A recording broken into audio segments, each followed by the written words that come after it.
Assalamualaikum warahmatullahi wabarakatuh. Pagi hari ini di kelas 10 AK membahas tentang sejarah pembentukan bumi. Sebelum kita ke sejarah pembentukan bumi, awalnya kan sudah dijelasin ya. Nah, tapi di sini saya punya sebuah pendapat, atau bukan sebuah pendapat, sebuah pertanyaan atau pernyataan. Nah, di sini perdebatan bumi bulat atau bumi datar. Berikan faktanya serta landasan teorinya dari mana? Bahwa mengatakan bumi bulat dan bahwa mengatakan bumi datar. Ini bentuk bumi bulat, sedangkan ini bumi kotak. Ya, atau bumi datar, ya. Nah, nanti silahkan tulis di komentar ya. Nah, ini sejarah pembentukan bumi. Teori pembentukan bumi itu berasal dari seorang ilmuwan, George Buffon. Dia mengemukakan teori planetesimal. Kenapa teori planetesimal? Karena awalnya dia mula-mula itu sebuah bintang melintas mendekati matahari, menyebabkan sebagian dari selubung debu gas matahari tertarik keluar. Debu gas tersebut mengalami pendinginan dan berkumpul menjadi planet. Ya, salah satunya adalah bumi. Kemudian untuk dari Immanuel, itu dia mengemukakan teori kabut, di mana awan panas, debu berputar-putar semakin cepat akibat penempatan gravitasi.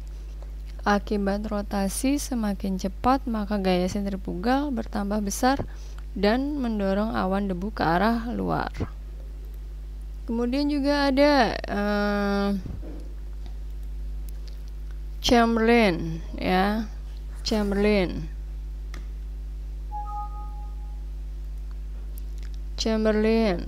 melanjutkan dari teori planetesimal, berukuran besar akan menarik yang kecil hingga ukurannya semakin besar.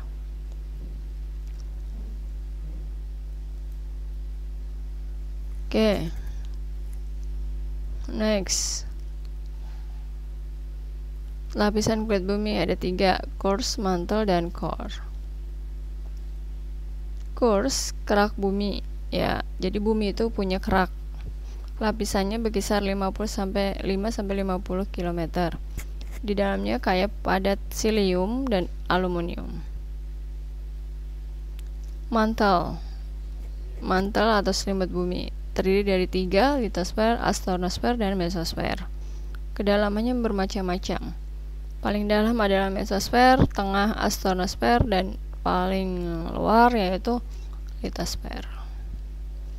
Core, inti bumi. Lapisan ini menempati bagian paling dalam, sekitar 2160, dan yang paling bagian dalam lagi, bagian inti, berarti 1320. Kemudian ada juga yang mengatakan teori lempeng tektonik, yaitu oleh Alfred. Ya, mengemukakan bahwa semula benua yang ada sekarang bergabung menjadi satu. Teori ini lebih dikenal dengan pergeseran benua. Nah, jadi yang tadinya bumi kita seperti ini, maka akan membentuk pergeseran seperti ini. Lihat pergerakannya, ya kan? Nah, ini pergerakannya. Yang tadinya begini, jadi begitu. Nah, ada berapa 5 benua? Ada 5. Nanti silahkan dijawab ya. Nah, pergeseran lempeng dan perubahan letak kerak bumi tersebut berskala besar sesuai dengan arah gerak lempeng. Ada 3 tipe. Ya, tipe lempeng konvergen. Batas kedua lempeng saling mendekati, seperti itu. Ya. Yang kedua, batas lempeng divergen, dia saling menjauh. Tuh. Kemudian batas lempeng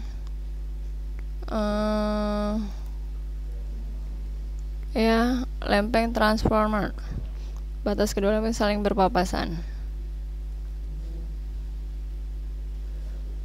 Kemudian ini permukaan buminya, kita mempunyai bentuk macam-macam yang tinggi dan rendah, relief daratan dan lautan. Prosesnya itu dipengaruhi oleh tenaga endogen dan tenaga eksogen. 1, di sini tenaga endogen berarti tenaga dari dalam bumi.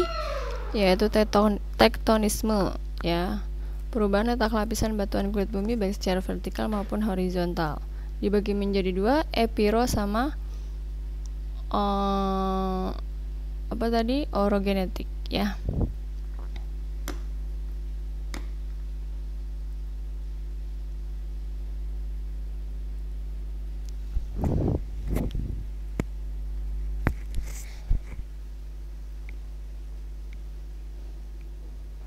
Orogenetik, gerak pembentukan pegunungan. Ini terbagi menjadi dua, lipatan dan patahan.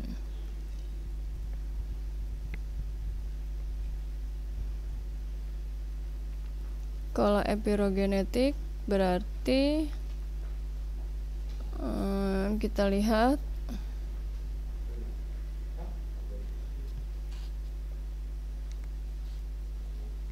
apa epirogenetik.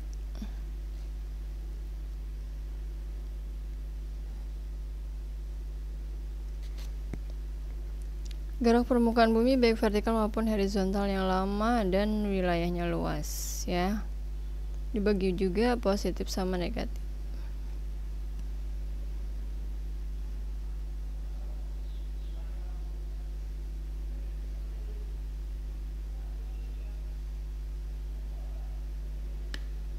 Dua, vulkanik, peristiwa yang menyebabkan magma naik ke permukaan bumi. Ya, ini peta jalur pegunungan Indonesia. Banyak gunung-gunung yang masih aktif, ya, sehingga dapat menyebabkan timbulnya terjadinya gempa dan tsunami. Nah, seisme itu gempa, ya, makanya nama alatnya untuk mengukur skala dinamakan seismografi. Gempa dibagi menjadi tiga, gempa tektonik, vulkanik, dan runtuhan. Gempa tektonik berarti gempa pergeseran lempeng tanah atau patahan. Contohnya pada gempa di Aceh yang menyebabkan tsunami. Kalau vulkanik, gempa yang terjadi akibat dari Merapi, gunung meletus, ya. Kemudian kalau runtuhan berarti dari gua-gua atau pertambangan-pertambangan yang ilegal.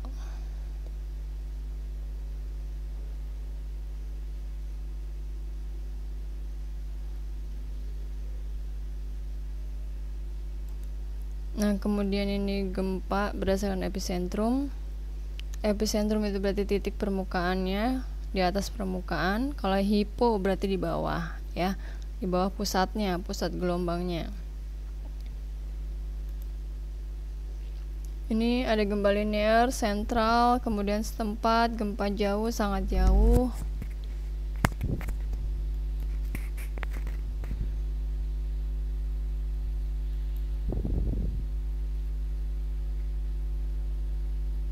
Ya.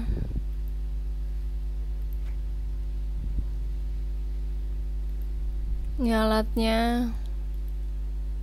Nah, ini istilahnya. Ada hipo, epicentrum, biesta, homosiesta. Kemudian ini dia diatropisme, ya.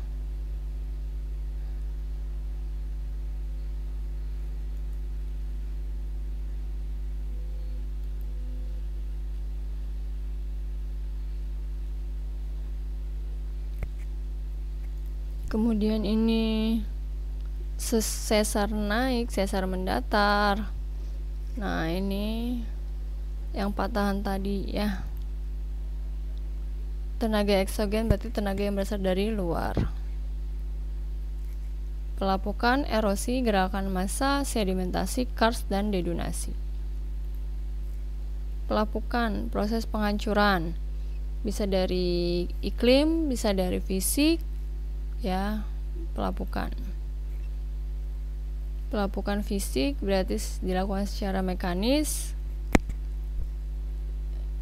ya, dilakukan secara mekanis.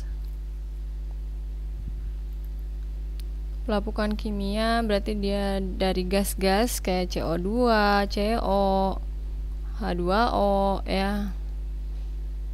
Yang pelapukan oksidasi, hidrolisis air, ini oksidasi itu udara. Nah, ini proses pelapukan oksidasi berarti udara, kalau yang ini air. Kemudian ini juga sama ya, pelapukan biokimia disebabkan oleh humus pelapukan biokimia karena akar tumbuhan.